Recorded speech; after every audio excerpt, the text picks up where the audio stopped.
Hi everyone, welcome back to Rachel's Studio, and in today's video I'm going to show you a few techniques that I learned from a famous landscape painter, and I'm going to apply those techniques that I learned from a landscape painter to painting cat fur. Not just any cat fur though, it's calico cat fur, which I don't think you can get any more complicated than a calico cat's fur. I'm always telling my students that as long as you learn the basic underlying tenets of painting watercolor, you can apply those lessons to anything you paint.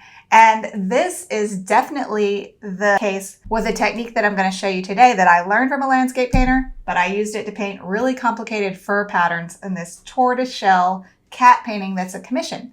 But first, let me introduce myself to those of you who might be new. My name is Rachel Parker Varner, and I like to teach not just the how, but the why of watercolor, so you move along your art journey a lot faster. And there's two ways you can follow me. You can follow me on Facebook for free, and you can upload your paintings and share them with my community, who is very supportive. And if you ask for feedback, we will give you feedback.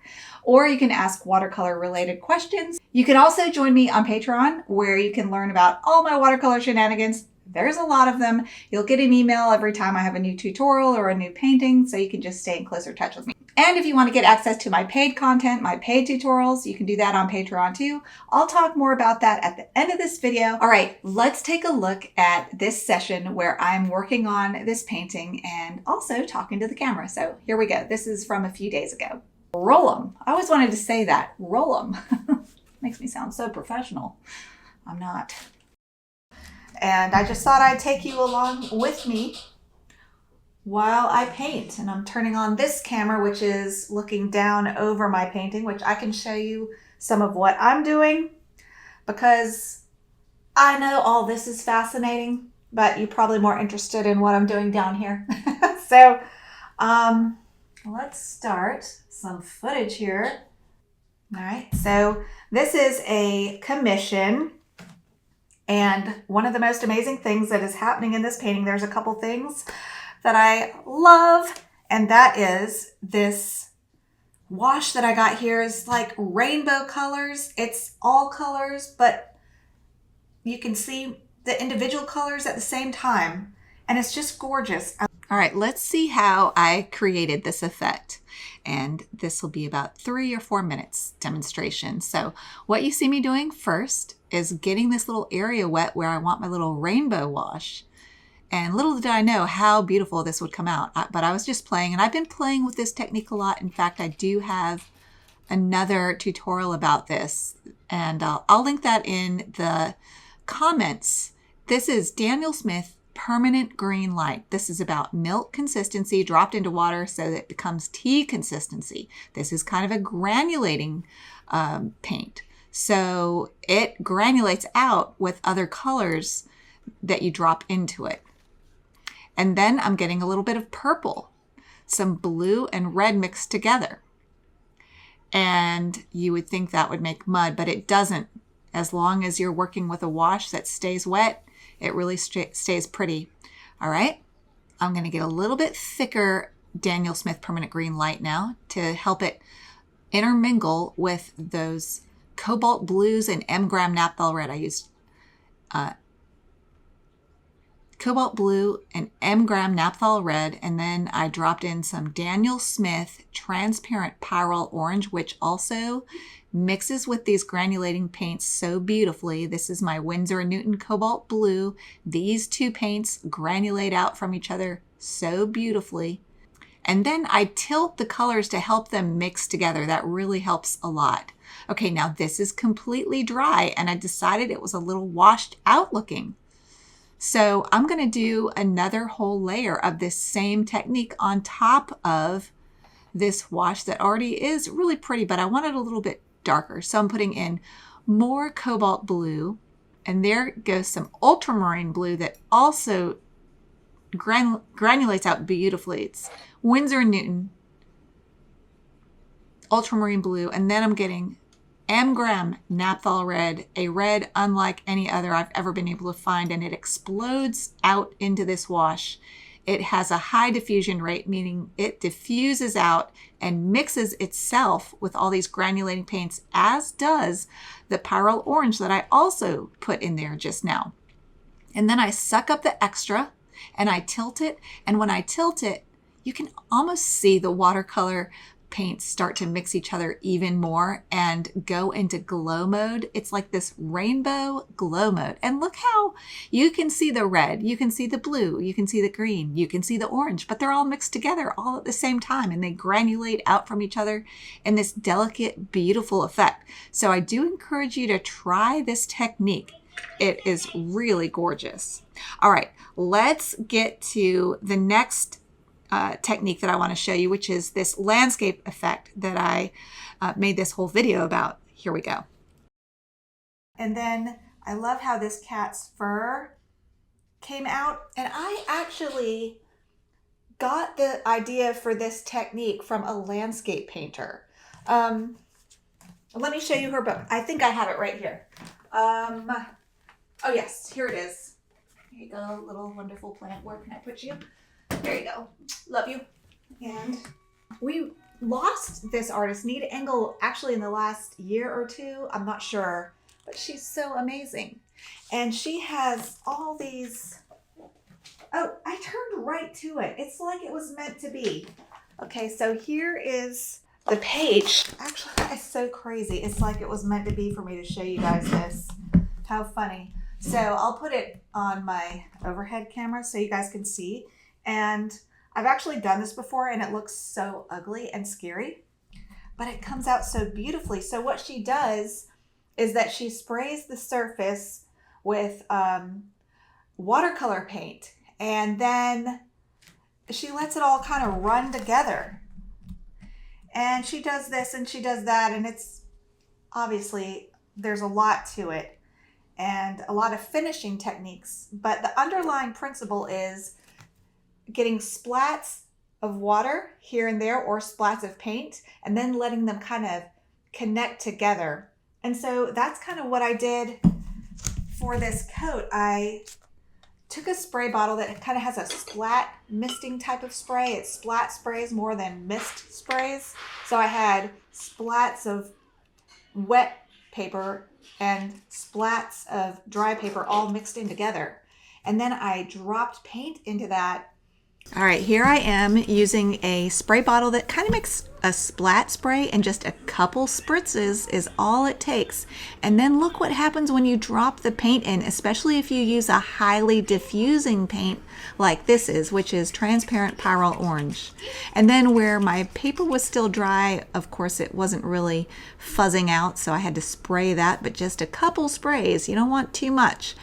And then you can continue to drop paint in as you see fit. And like most watercolor goes, you drop in tea consistency and then milk consistency and then cream consistency. I'm trying to let it set up here a little bit.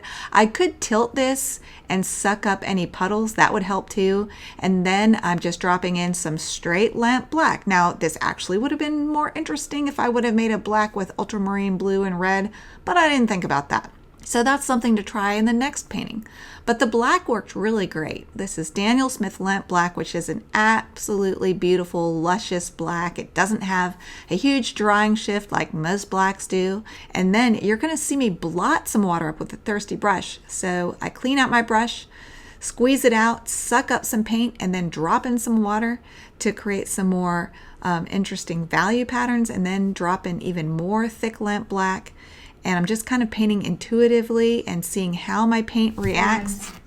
Now with this kind of technique, if I were to paint this again, it would look totally different. And if I painted it 10 times, it would look completely different. So you kind of have to let your paint do its watercolor thing, let it have the mind of watercolor, as we all know and love how Steve of Mind of Watercolor says, watercolor has a mind of its own. So you kind of have to let it go, let it flow, and just enjoy letting your paint dance and let it be what it wants to be. All right, let's get back to live Rachel. Here we go. And for a tortoiseshell cat hair pattern, I think it came out really interesting. And this is only my first or second try at this technique. So of course, for any artist, the first time you try something usually is going to be your very worst ever attempt. So I would love to play with this in more paintings. Like this would be a really fun way to paint trees or foliage, or like Nita Engle does, landscape elements. So I think that is just such a cool idea, and I love trying creative ways of painting with watercolor. And that's the cool thing about watercolor, is that there's so many different ways to paint the same thing. Like this painting, I painted more where I got the whole cat wet and then dropped in black next to orange, next to black, next to orange, next to blue, next to purple, next to orange, and let it all blend together. And you can see it's a very different textural effect. So I just thought that was interesting. So let's do a little bit of painting on this guy. Let's see what kind of brush. Don't you love my little brush? Love this. So I'm gonna pick out a brush. Anyway, I like this brush. It's a I'll put it under the camera, a Princeton Aqua Elite 12 long round. And it's really great because you can get tiny little details. You can get large washes because the belly, this is the tip, this is the belly. And the belly is quite big with a lot of bristles, but then the tip, it's a long, so it makes the tip really tippy, really pointy. So anyway, let's see what I need to do. I think I need to make this a little tiny little bit less white. I'm gonna get all this wet. I'm just gonna put a little bit more color in here. I think I'm gonna get some of cobalt blue, and I'm gonna connect the side of him. See how I'm making it go right across the boundary?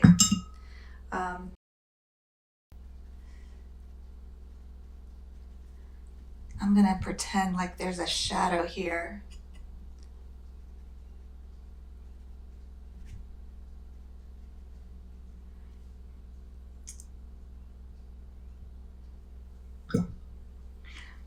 The picture was taken with, it looks like it was taken with a flash, and that does not set me up for success as an artist here, but it is what it is. Permanent green light, which is a really nice color. And then we'll have I like to get my corners a little dark to kind of help the viewer's eye know to go in. Get some red to vibrate with all of that while it's wet. As you get more experienced as an artist, you're going to want to think in terms of painting across boundaries to tie disparate pieces, parts together.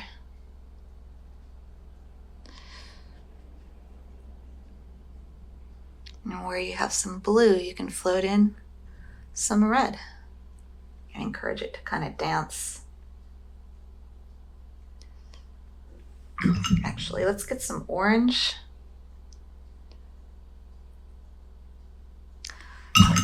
Dancing. And I'm going to splat water. And then I'm getting a puddle here, and we don't want puddles, so I'm going to take a thirsty brush, which is just basically a wrung out brush. Wow, that looks pretty. All those colors are so pretty. I love that. I'm going to put a little bit more dark blue in here though.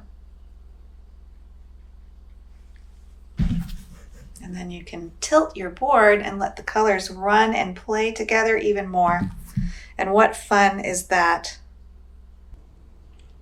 And then I'm gonna create more of a cast shadow and have some of the cast shadow attach up into the cat as much as possible.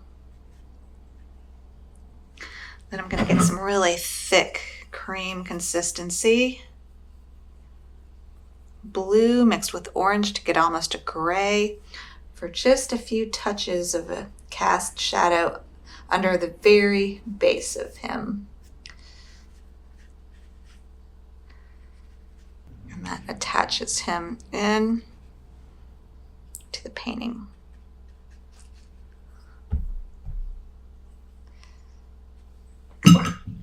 And I take clean, clear water. I'm going to splat out. In fact, I could splat, see if I can get some cauliflowers going in this now buckling. See, this is buckling. So that means you could splat into it and possibly get some cool cauliflowers. Possibly not. I'm going to try to get rid of this boundary, make it a lost edge by scrubbing at it.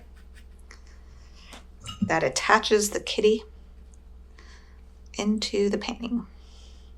Tilt to make sure I'm getting all my puddles depuddled, especially where there's like a dip. Your watercolor will tend to congregate or pool in those dips and then make a not so good outcome. All right, I'm starting to like this painting.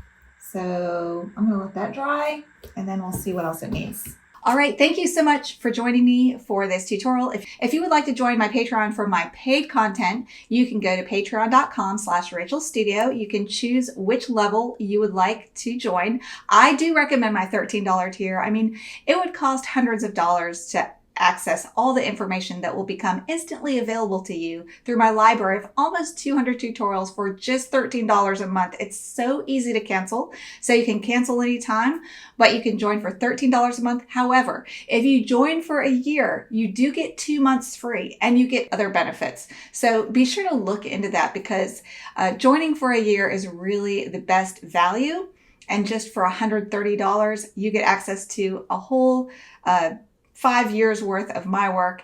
And a lot of the tutorials are not only real time, some of them are even slowed down. So I can explain more in depth and I explain all kinds of different watercolor tips and techniques that you will be able to take and apply to whatever it is that you want to paint. So I hope you'll join me there. But if not, at least join me on my Facebook group and my Patreon group. And I do hope to see you there. Leave me a comment. I always love to hear from you guys. And until next time, go watercolor your world. Bye, everybody.